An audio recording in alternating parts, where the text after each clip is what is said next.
नमस्कार दोस्तों, A1 नौकरी चैनल में आपका स्वागत है। अभी आप रविवार के एक एग्ज़ाम हुआ था जिसका आप सभी लोगों ने एक बहुत गंदा और वाहियात वीडियो देखा, जो कि सीजी व्यापम के एग्ज़ाम लोक निर्माण विभाग के अंतर्गत उप अभियंता सिविल और उप अभियंता विद्युत यांत्रिकी के एग्जाम में चीटिंग होते हुए देखा होगा। बहुत सारे वीडियो आपके सामने आए हैं, सोशल मीडिया में आए हैं, जो कि एक लड़की जो है अगले किसी अंदर जो एग्जाम में बैठी है या बैठा है, उसको पूरा वीडियो के माध्यम से या फिर वॉकी टॉकी के माध्यम से चीटिंग करवा रहे हैं।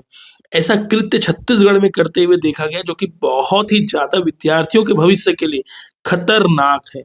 ज़हर खाने से भी ज़्यादा खतरनाक है, क्योंकि वर्षों से लोग तैयारी कर रहे होते हैं।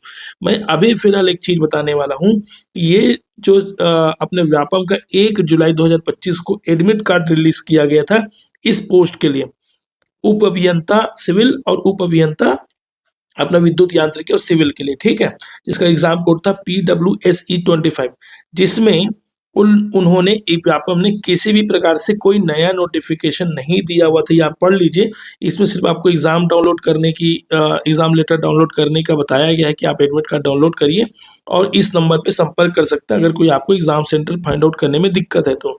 लेकिन अभी वर्तमान में इस एग्ज़ाम में तो चीटिंग हो चुका है ना? अब अभी वर्तमान में 14 जुलाई 2025 को कौन सा एग्ज़ाम होने वाला है? अपने पास जल संसाधन विभाग नवा रायपुर के अंतर्गत उप अभियंता सिविल, उप अभियंता विद्युत यांत्रिकी। ये आपका पीडब्ल्यूडी डिपार्टमेंट का था, लोक निर्माण विभाग का, और ये आपका जल संसाधन विभाग का है। तो इसमें भी आपको एडमिट कार्ड डाउनलोड करने से संबंधित सूचना दी गई है कि भाई आप जो है जो एग्ज़ाम जो है 20/7 को होने वाला है, आने वाले रविवार को, उसमें आप आपको एडमिट कार्ड डाउनलोड कर लेना है और साथ ही साथ ये सारी चीज़ें ध्यान रखनी है जो नया अभी आया है कि भई 10 से साढ़े 5 के बीच में आपको कॉल कर लेना है अगर कोई आपको डाउट है तो। उसके साथ-साथ आपको क्या-क्या लेके आना है एग्ज़ाम सेंटर में और क्या-क्या नहीं करना है। तो भविष्य के लिए जो एग्ज़ाम देने वाले हैं, वो जान लें कि आपको क्या-क्या करना है, ताकि आपको परेशानी ना हो एग्ज़ाम सेंटर में पहुँचने से पहले।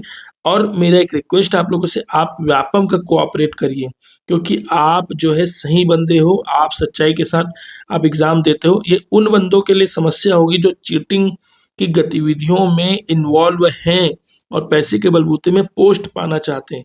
तो आप व्यापम के साथ बिना बहस करे, बिना कुछ करे व्यापम को कोऑपरेट करिए, क्योंकि व्यापम अभी यहाँ पे अपने ट्रांज़िशन फ़ेज़ में है, बदलाव के फ़ेज़ में है। उनको अभी बेहतर बनना है। तो हमारा कोऑपरेशन व्यापम को चाहिए, ताकि जो इल्लीगल तरीके से पैसे में या कुछ और कारणों से पोस्ट खरीदने की कोशिश कर रहे हैं या चीटिंग कर रहे हैं, उनको समस्या होगी। तो देखिए, मैं आपको ये बता देता हूँ, ये आपको करना ही है और ये व्यापम का आवश्यक निर्देश भी है। चलिए देखिए, पहला है परीक्षार्थी परीक्षा प्रारंभ होने के कम से कम 2 घंटे पूर्व परीक्षा केंद्र में पहुँचे, ताकि उनका फ्रिस्किंग एवं सत्यापन किया जा सके। इसमें देखिए 2 घंटा को वेटेज मत दीजिए, आप 1 घंटा पहले भी पहुँचिए, ठीक है? क्योंकि आपको जो डोर क्लोज़ का टाइम है 9:45 है। इसका उद्देश्य ये है कि फ्रिस्किंग में क्या होता है, सही तरीके से फ्रिस्किंग व्यापम में नहीं हो पाता, आप सभी को पता है।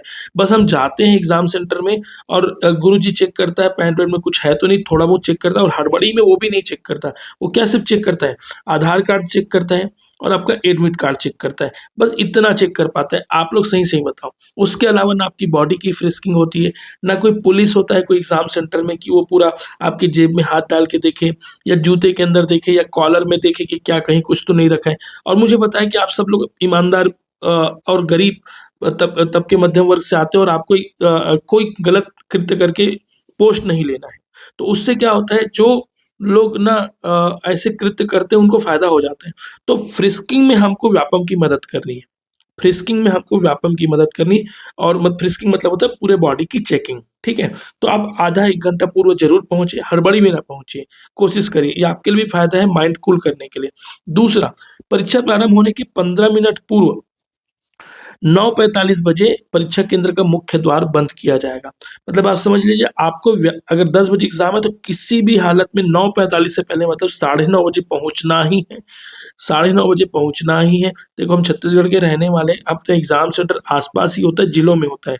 तो टाइम को लेकर के पंक्चुअल बनिए, एग्जाम को लेकर के पंक्चुअल बनिए और हड़बड़ी में कहीं भी ना जाए। तो थोड़ा पहले एडवांस में कोशिश करें ताकि व्यापम के और भी टीचरों को जो कि अभी ट्रेंड नहीं है, वो क्या ट्रेंड नहीं, आप सभी को पता है ना? तो अभी उनको ट्रांजिशन फेस है, ट्रांसफॉर्मेशन का फेस है, तो उनको भी लगेगा।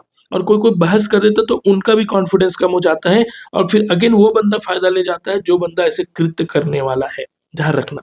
तो 15 मिनट पूरे जरूर पहुंचे दोस्तों। दूसरा, हल्के रंग के आधी बाह वाले कपड़े पहनकर परीक्षा देवें। ये लड़कों के लिए है और लड़कियों के लिए भी हो सकता है, इसमें जेंडर नहीं दिया है। तो लड़के प्लीज इसको देखो, व्यापम ने गलती कर रहे हैं और वो हमारे भविष्य के साथ खेल हो रहा है, लेकिन हमको भी कोऑपरेशन की तरफ जाना पड़ेगा। इस बात को आप समझने की कोशिश करें। तो इसमें अपने हल्के रंग के कपड़े और आधी बाह वाला, मतलब अपने को पूरा बाह कपड़ा नहीं पहनना है। नहीं पहनना मतलब नहीं पहनना है, नहीं है तो ले लो, ठीक है। दूसरा, फुटवियर के रूप में चप्पल पहने। तो इसको खास ध्यान रखो, आपको चप्पल पहन के जाना है, चप्पल पहन के जाना है। और अगर जूता पहन के एग्जाम सेंटर जाना हो तो जूता बाहर निकालो और खाली पैर जाओ। जूता बाहर निकालो एग्जाम सेंटर का और खाली पैर जाओ। प्लीज ये करो। ये करने से क्या है, वो जो चीटिंग आज के अगल बगल वाला बंदा जो लेके जा रहा होगा वो चप्पल में, वो जूते में, वो असहज महसूस करेगा। उसकी चेकिंग तगड़ी होगी, क्योंकि आप अगर चप्पल पहन के गए तो आपकी चेकिंग से बच जाएगा। और वो टाइम किस में जाएगा, जो चीटिंग करने वाले बंदे हैं। तो वैसे तो व्यापम इसको आप फॉलो करेगी, लेकिन मैं आपके तरफ से भी रिक्वेस्ट है, आपको भी बोल रहा हूँ, कान में किसी भी प्रकार का आभूषण वर्जित है। लड़कियां जो सुन रही है, जो कान में बहुत बड़ा बाली झुमका पहन के जाते हैं, एग्जाम सेंटर में अवॉइड करें। क्योंकि वो आजकल लड़कियां किस लेवल पे चीटिंग कर रही हैं दूसरे राज्यों की मदद से, आप सभी को पता है। तो ये है कि कोई भी आभूषण हो सके तो खाली कान जाइए एग्जाम के संडे के दिन में, है ना। अभी भी आप लोग संघर्ष कर रहे हैं तो सोना चांदी पहनना कोई खास जरूरत की चीज नहीं है, जब तक आप लोग का अच्छा एग्जाम ना निकल जाए। और शादीशुदा है तो वो जो नॉमिनल होता है, जो श्रृंगार का एक है, जो रीति रिवाज का है, बस उतना पहनिए, ठीक है। दूसरा, परीक्षा प्रारंभ होने के पहले आधा घंटा में, पहले आधा घंटे में, इसको ध्यान रखना, नोटिस करें, पहले आधा घंटे में और उसके परीक्षा समाप्ति होने के आखिरी आधा घंटे में केंद्र से बाहर जाना वर्जित है। मतलब ये समझिए, परीक्षा प्रारंभ हो गया जैसे 10 बजे, तो जैसे ही 15-20 मिनट आधा घंटा हुआ तो आप बाहर नहीं जा सकते। तो ये तो व्यापम कभी अलाउ नहीं करती, ठीक है। उसके अलावा आखिरी आधा घंटा, मतलब आपका एग्जाम 12 बजे खत्म हो रहा है तो 12:30 तक, 12:30 तक आप कहीं नहीं जा सकते। प्लीज मेंटेन, मुझे भी पता है, मैं भी कभी एग्जाम में बैठता हूँ, मुझे भी बेचैनी होती है कि 12 बजे एग्जाम हो गया, आप छोड़ दो मुझे जाना है, पेशाब लग रहा है, बस छूट रही है, सब बोलते हैं।